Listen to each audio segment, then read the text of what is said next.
so cold. I can barely think.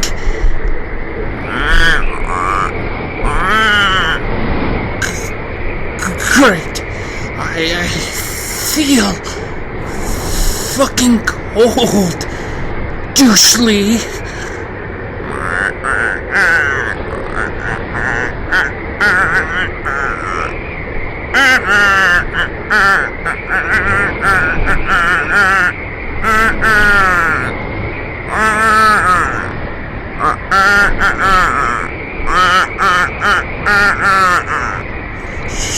You've been dipping into the Everclear again, haven't you?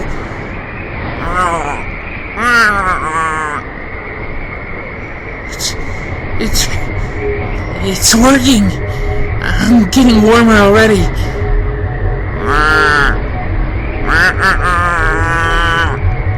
Again, what?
Shit.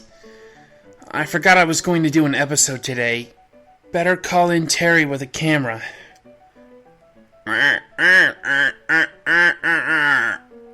Oh. Thanks, Pen. Try to get all of me in the frame. Hiya! Welcome to Otaku Evolution. It's time to review the next chapter in the Mobile Suit Gundam compilation movie trilogy.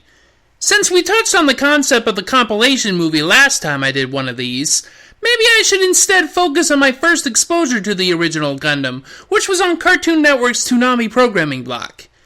Honestly, I wasn't too impressed by it at first.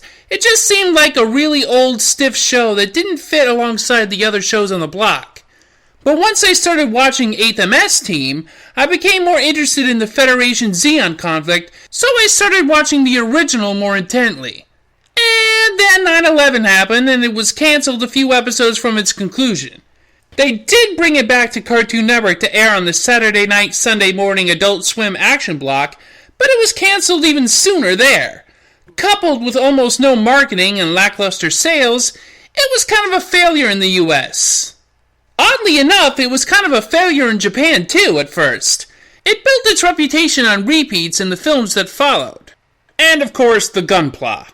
Eventually, there was a release of the movies in North America. I ended up buying the special edition DVD box set back when I wanted to see the rest of the series, but couldn't find all the DVDs. Too bad I missed out on this kooky English dub that had only been on the VHS release. It's a real laugh, but the movies themselves are worth enduring it. When we last left the crew of the Federation ship White Base, they were crossing the ocean after narrowly escaping from Lieutenant Ramba Ral of the Principality of Zeon. In Europe, an eccentric Zeon officer named Mikuve, working under Cecilia Zabi, cooperates with Ral to get him out of his way as fast as possible, giving him the location of the White Base. Ral suspects Mikuve is keeping secrets, but doesn't care as long as he can complete his mission to avenge Garma The White Base, meanwhile, has rendezvoused with Matilda's supply corps, and and Amuro awkwardly tries to sidle up to the fetching Fetty.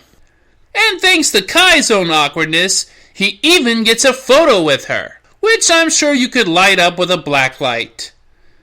Sayla, meanwhile, is desperate for information about her long-lost brother, and so does what any responsible, inquisitive sibling would, and go out in the expensive weaponized robot she has no experience piloting to take on experienced, well-trained enemies. Sayla, you just cannot let me like you, can you? The results are as you would expect, with Sayla getting the Gundam damaged out of her sheer stupidity, and Amuro having to use the gun cannon to save her sorry ass. Amuro destroys one enemy Zaku and disables another, allowing the White Base to take a prisoner and drive off Rambaral for the time being. Bright orders Sayla to be confined to the brig, but before she's put in her cell she has a brief conversation with her prisoner, who confirms that her brother is still alive. Hey, at least she got that, right? Good for her. Anyway, the prisoner escapes during another battle with Rambaral's forces, and Sayla is let out of the brig to resolve the situation. Resolve it hard. The Zeon guy tries escaping via jetpack, but one of the White Base crew gets a little overzealous.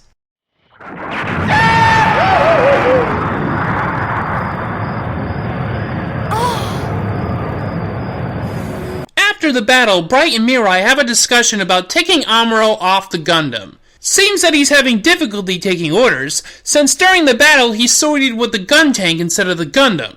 Kind of excessive to take the only good pilot out of the best weapon because of that, especially since Amuro is really the only decent pilot on the ship.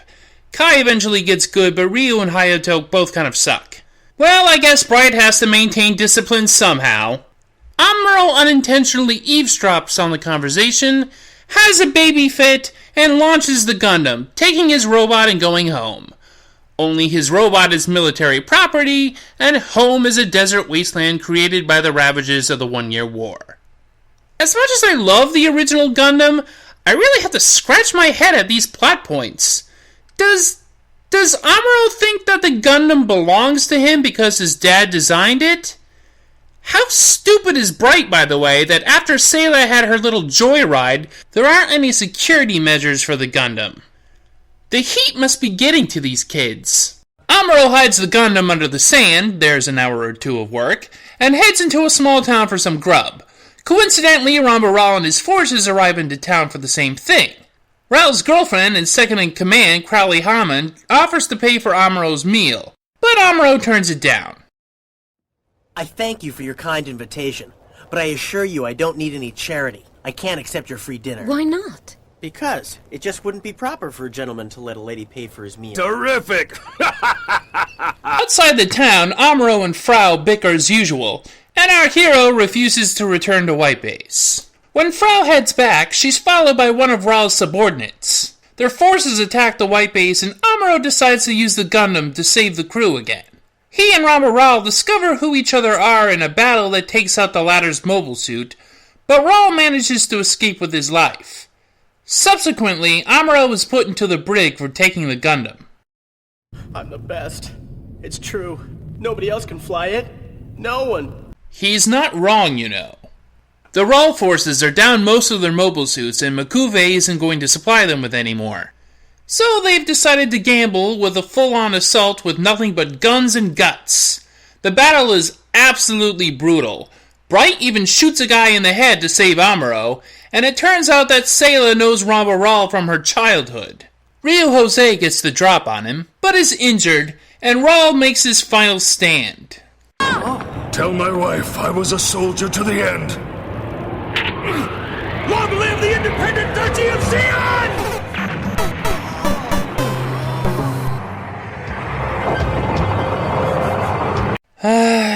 What a tragedy.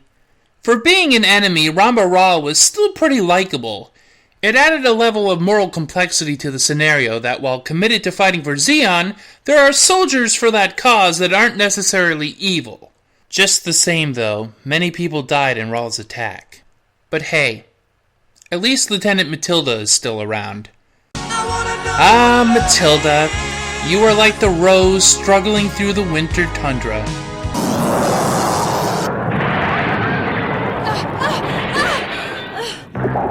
You're dead!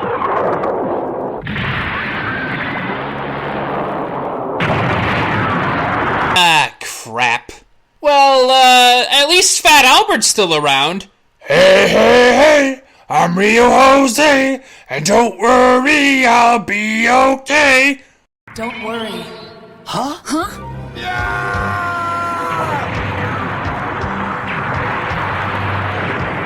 Oh, wow. That was a twofer. Ryu and Haman. Shit's gotten grim. Well, nobody said war was easy, folks.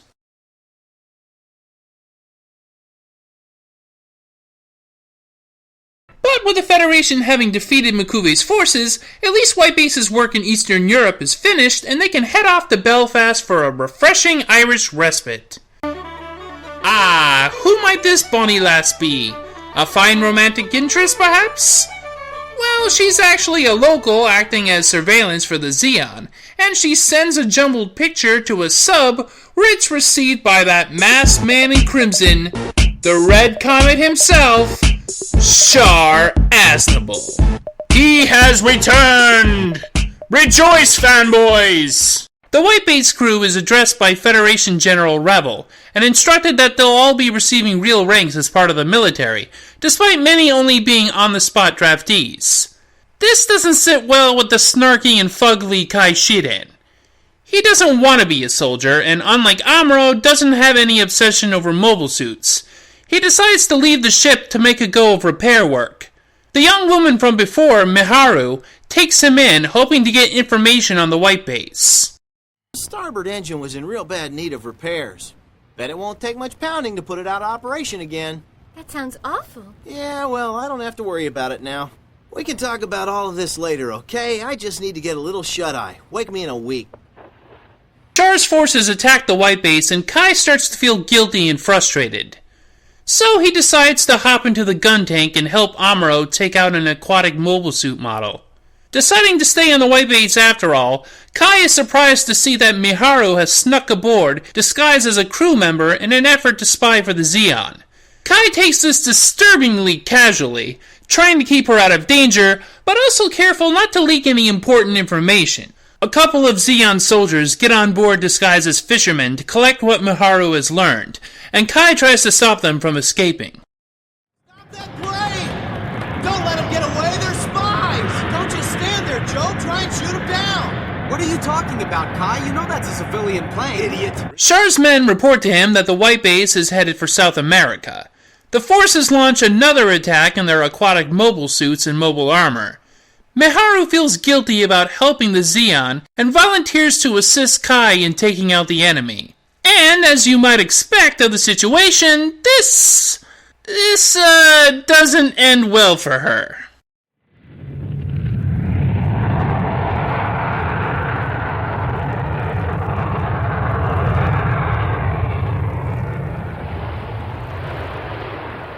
Kai is devastated that this person he's known for a few days has died, and her younger siblings are left complete orphans, probably taken into Federation custody for terrible experiments.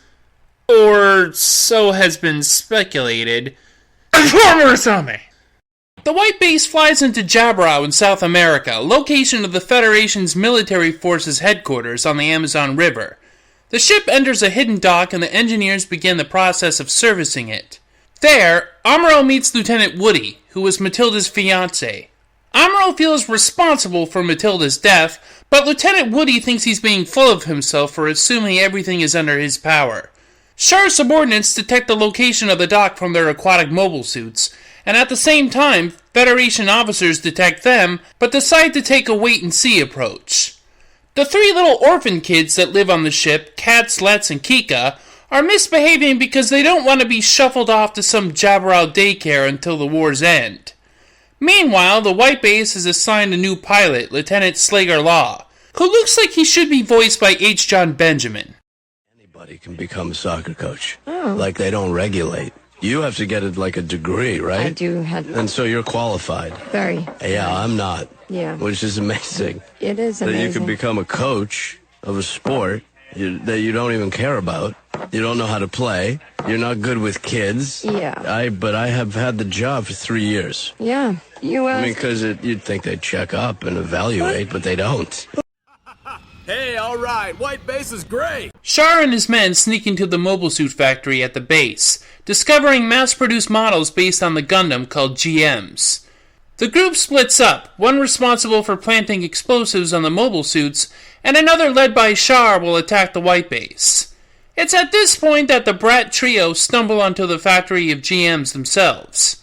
They have no time to be impressed, however, as they run into Char's men. Left to blow up with the GMs, the children manage to slip their bonds and go on a little bomb hunt. You know, for being little shits, sometimes these kids are pretty useful. Don't you know how to stop, Retsu? No time! What do you mean? The Xeons set some time bombs and we found them! Gotta get rid of them! Time bombs? Oh man, Kik is not kidding, Amuro. There really are a bunch of time bombs. Retsu, I'm coming over. Oh! Alright! All right, Retsu, I'm here. I'll take over the driving now. Are you brave enough to jump to the other car? Uh-huh. As Char's forces begin their simultaneous interior and exterior attacks on Jabrao, Sayla, who was looking for the kids, runs into Char himself. Before he can convince her to join him, he's shot at by Mirai and Sayla pretends she never saw him.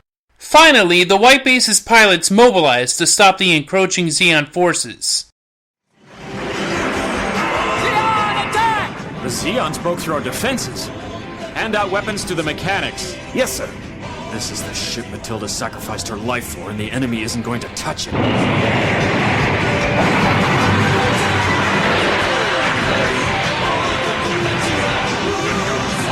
That's it for you.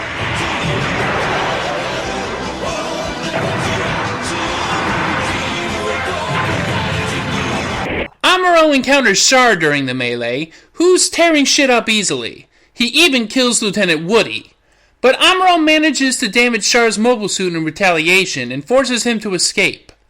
As the movie draws to a close, the Federation nanny, I guess, makes the stupefyingly bad decision to allow the small children to continue to endanger themselves on a warship because reasons. The White Base is assigned to execute decoy maneuvers for the Fedi fleet in space, and it launches with Char close on their heels. That it was Shaw? I don't have any doubt about it, sir. Sure. I think I've heard of that guy. They call him the Red Comet, don't they? I never did. So ends the second chapter of the movie trilogy, covering roughly episodes 16 to 30 of the TV series. And it covers it fairly well, cutting out some of the more excessive or overly toyetic bits, streamlining the narrative to make a more cohesive single narrative. Obviously, it's not an entire one, since there's still one last movie after this, but it manages to be compelling enough on its own to warrant watching the last chapter. I think one of the things I like about the second movie is that it doesn't use the various G-Fighter components and combinations with the Gundam modules, which looked pretty ridiculous even among the other elements of the TV series, opting instead to use the core boosters and thus giving Sayla something less ludicrous to fly. If there is something I miss from the TV series in this movie, it's probably the more active role the White Base had at the Battle of Odessa, with Amuro's uncovering the Federation traitors General Elron and his subordinate, as well as Makuve's use of a nuke violating the treaty banning them, which Amuro destroys in a way that disarms the warhead. It made Amuro a more direct hero. However, it's also worthwhile for the White Base to just be another cog in the Fed machine in some ways, as the movie depicts. Well, that's about enough for this episode of Otaku Evolution. You can expect me to review the final movie sometime in the future, but for now, I just want to relax and... My what?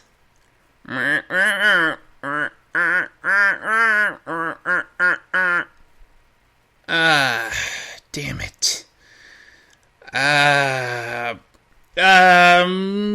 Miyazaki film!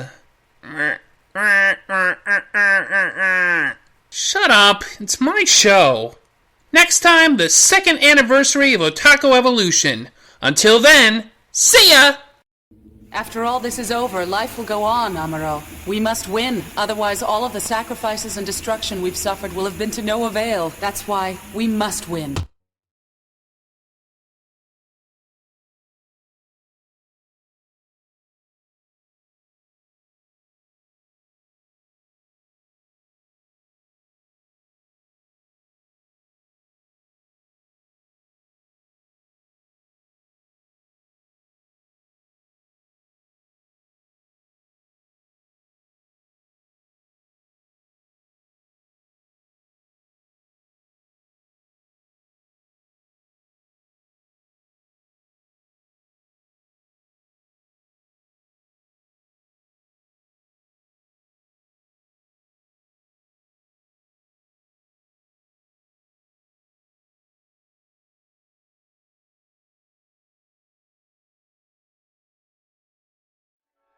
What about your anniversary? Yeah, I know that. Say, Pen, do you know what a tulpa is? No, that's a tilapia. No, that's tapas. That's talpa. No, he was like, an evil spirit in an armor. Well, I would, but the test fit...